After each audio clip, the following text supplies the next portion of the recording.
Hello and welcome to Encore.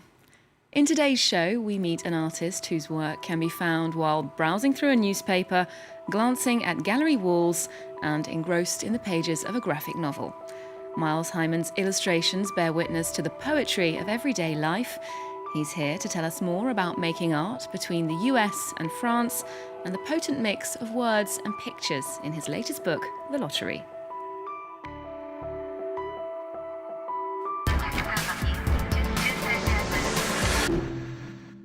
Miles Hyman, thanks so much for joining us. Thank you for having me. Well, as an artist, you started drawing and making work in the US, where you're from, and then you quickly moved to France to study and develop your career. What was it about the French approach to art that attracted you? Well, when I came in the mid-'80s, there was so much going on in bande dessinée, in comics, that I quickly realized that while I really hadn't decided to become a bande dessinée author, that was a chance to sort of explore this new terrain and develop something that up until then I really hadn't occurred to me could be a job. So as I continued to explore and to develop and to start publishing, life here just became a very good experience. Mm-hmm. Now, your latest book, which has been translated into French as well, it's called The Lottery. It's a graphic adaptation of a short story written by Shirley Jackson, who was your grandmother. Exactly. She's a very respected author, name-checked by people like Stephen King. Were you nervous about approaching her work? Well, of course. I mean, the whole family heritage aspect of the project meant that I actually spent many years sort of turning around the issue of how I would go about adapting the story. Initially, I thought that an illustrated version would be the best way to go about it. But as I continued to sort of develop my own style in comics, it occurred to me that that was probably the best way to tell this story graphically. That there was a way to sort of recreate that proximity we have with the experience of the villagers in this sort of austere town square, with images that could be just as austere and which yet bring in that sort of lurking horror that you feel is on the margins of this event. Mm-hmm. Now, The Lottery does, like you say, depict village life in rural America in the earlier part of the 20th century, the dynamics between the various people involved. In terms of the story, what I found interesting is that you choose to tell the beginning of the story without any words, just pictures. Why that choice?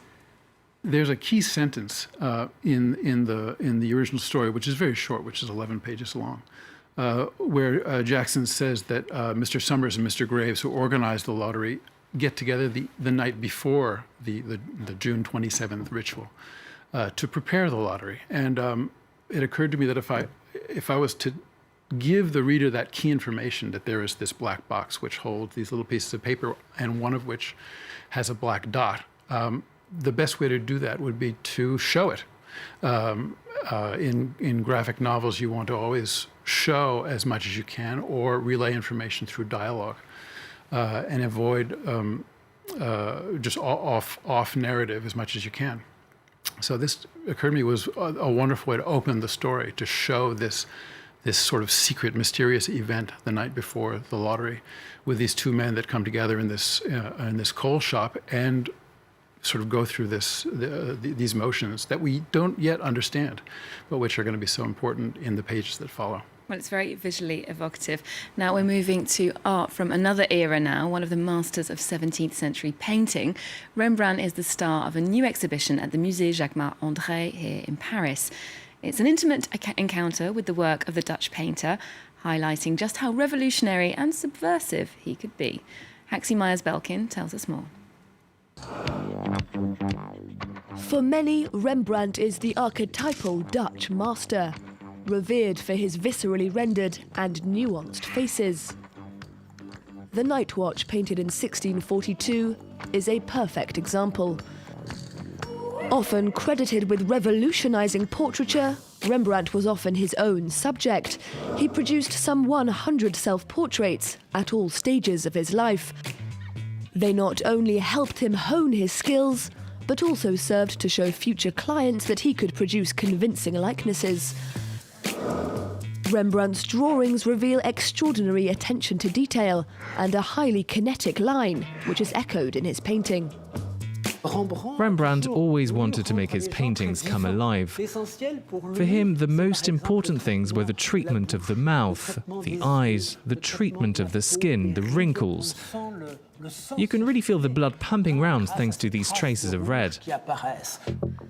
Rembrandt's realism is enhanced by his preoccupation with chiaroscuro, the interplay between light and shade.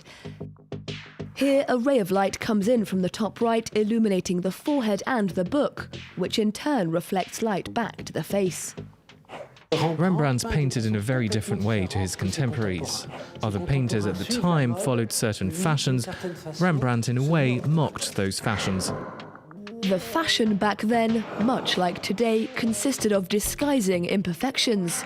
Rembrandt didn't flatter. He chose not to modify the profile of this princess. And this woman's under-eye bags are prominent. Towards the end of his life, Rembrandt's palette became more muted, his backgrounds almost abstract. The focus here is entirely on the face. Rembrandt also begins to sculpt the paint, just like Van Gogh, one of his greatest admirers, would do 2 centuries later. Now, Miles, there's certainly a painterly quality to your work. I'm sure you've had comparisons to people like Edward Hopper, American artists. Did you feel like you had to make a clear choice between showing what people call fine art and going into graphic novels at some point in your career? Thankfully, I really haven't had to make that choice.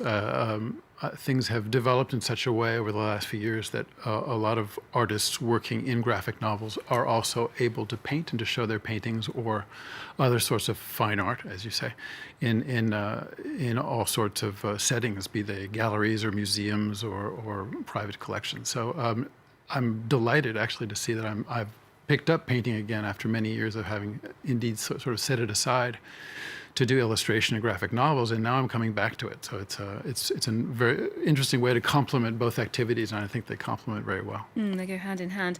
Now, you grew up in a very artistic family, I believe, without speaking of the success of your grandmother, Shirley Jackson. Your mother and father were in the arts, and your grandfather was a literary critic. Do you have any serious memories of your grandmother as a child? I know she sadly passed away when you were very young. Yes, she did pass away. I wasn't even 3 years old. I remember my grandfather, Stanley Edgar Hyman, a little bit better, but really I have maybe 1 or 2 sort of fleeting images of her. She would babysit occasionally for me, and she would come over and visit, obviously. But I think the clearest, I would say, sort of resonance of her life has been in everything she wrote and everything she passed on in sort of traditions and even just sort of family traditions, stories people tell about her and all those sort of things. So she remained very much present in my childhood, even if she had passed away when I was 3. But beyond that, no, I'm sorry to say I don't have much of a clear memory of her. She was clearly a strong source of inspiration, Very though. strong, yeah. Did you ever feel like rebelling from this artistic environment and becoming a scientist or something very different? I never recall having chosen this job. It sort of happened despite myself, and I'm delighted to see that I've come around to do a job that's very much in the tradition of what my other family members have done. But I think that things just sort of work out that way. And so, indeed, I'm happy to see that after years of hesitating, I'm doing probably exactly what I should have done from the outset. Now, Shirley Jackson was well known as an author who excelled at ghost stories and everything that had to do with the macabre. You've also worked a bit with darker themes. You've illustrated The Black Dahlia, James Ellroy's piece of work. Can't get any darker than that. What is it that draws you to this more disquieting subject matter? Oh, something that's always fascinated me with polar or mystery stories, as we say. I think, and you're just showing images of Rembrandt, the way you can build this structure of darkness and lightness, which goes so well with that theme of mysterious subjects. And yes, I've always been very intrigued by that. I worked for many years doing mystery story book covers for a collection here called Le Poulpe, which I think I've done 200 covers for that collection, and I've worked also extensively, as you say, in graphic novels dealing with mystery stories and other things. It's sort of just a natural affinity, I think. It grew out of my love of film noir and Raymond Chandler and Dashiell Hammett, all these wonderful authors that really marked my youth and my early years reading. So there's certainly an aesthetic attraction to the dark side, I think. Yes, aesthetic and literary for sure. Now we're finishing with news from your fellow illustrators. The association Cartooning for Peace is celebrating 10 years of defending artists and illustrators who contribute to the press. They've published a book called Press Cartoons, A State of Affairs.